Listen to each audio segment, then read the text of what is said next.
नमस्कार, district central में आप सबका स्वागत है। अब हम डे ऑफ पोल की मतदान प्रक्रिया को स्टेप बाय स्टेप जानेंगे।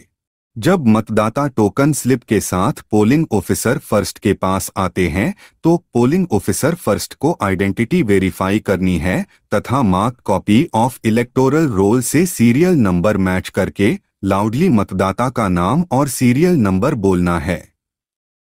मतदाता इनमें से किसी भी आईडी को पोलिंग ऑफिसर फर्स्ट को दिखा सकते हैं, जैसे कि voter ID card, passport, driving licence, service identity card, passbook, PAN card, smart card, MNREGA job card, health insurance smart card, pension document, official identity card और आधार कार्ड। अगर पोलिंग ऑफिसर फर्स्ट को कोई डाउट होता है वोटर की identity को लेकर तो उन्हें मतदाता को फर्दर वेरिफिकेशन के लिए पीठासीन अधिकारी के पास भेज देना है। जब मतदाता की आइडेंटिटी स्थापित हो जाती है तब पोलिंग ऑफिसर फर्स्ट को डायगोनल लाइन मार्क कॉपी पर लगाना है। अगर मतदाता महिला है तो डायगोनल लाइन के साथ सर्कल भी लगाना है।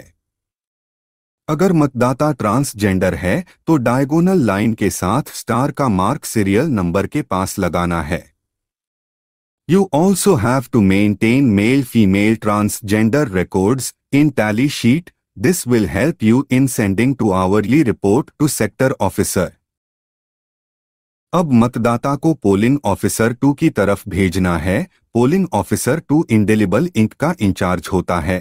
पोलिंग ऑफिसर 2 को मतदाता की लेफ्ट हैंड की इंडेक्स फिंगर पर इंक लगानी है और इंक लगाने से पहले ये भी सुनिश्चित करना है कि पहले से इंक न लगी हो।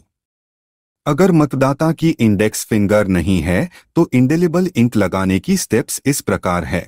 Index finger on left hand. In the case of a voter without the index finger of the left hand, the indelible ink shall be applied on the middle finger of his left hand. In case more fingers are missing, the sequence in which indelible ink can be applied is: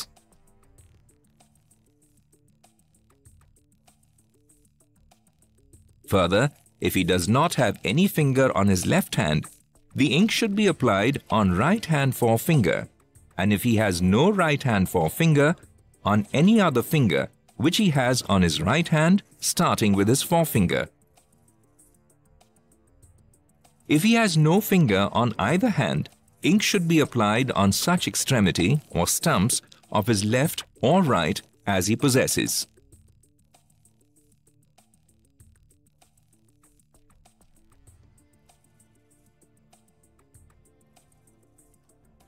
polling officer 2 को register of voters, जिसे form 17A भी कहते हैं, में भी entries करनी होती है और मतदाता के सिग्नेचर या लेफ्ट थंब इम्प्रेशन भी रिलेटेड कॉलम में लेना है। एंट्रीज करने के बाद पोलिंग ऑफिसर 2 मतदाता को वोटर स्लिप देंगे और थर्ड पोलिंग ऑफिसर की तरफ जाने के लिए आग्रह करेंगे।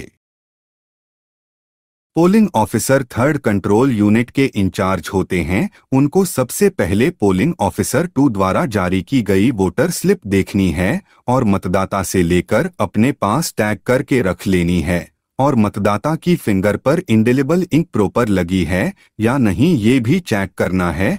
सब सुनिश्चित करने के बाद उनको कंट्रोल यूनिट पर बैलेट बटन प्रेस करना है ताकि बैलेट यूनिट इनेबल हो सके।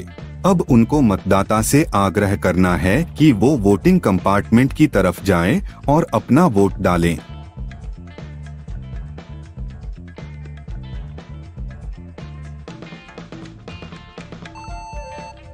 अपना वोट डालने के बाद मतदाता सेपरेट रास्ते से बाहर प्रस्थान करेंगे। आपको यह प्रोसेस सभी मतदाताओं के लिए रिपीट करनी है।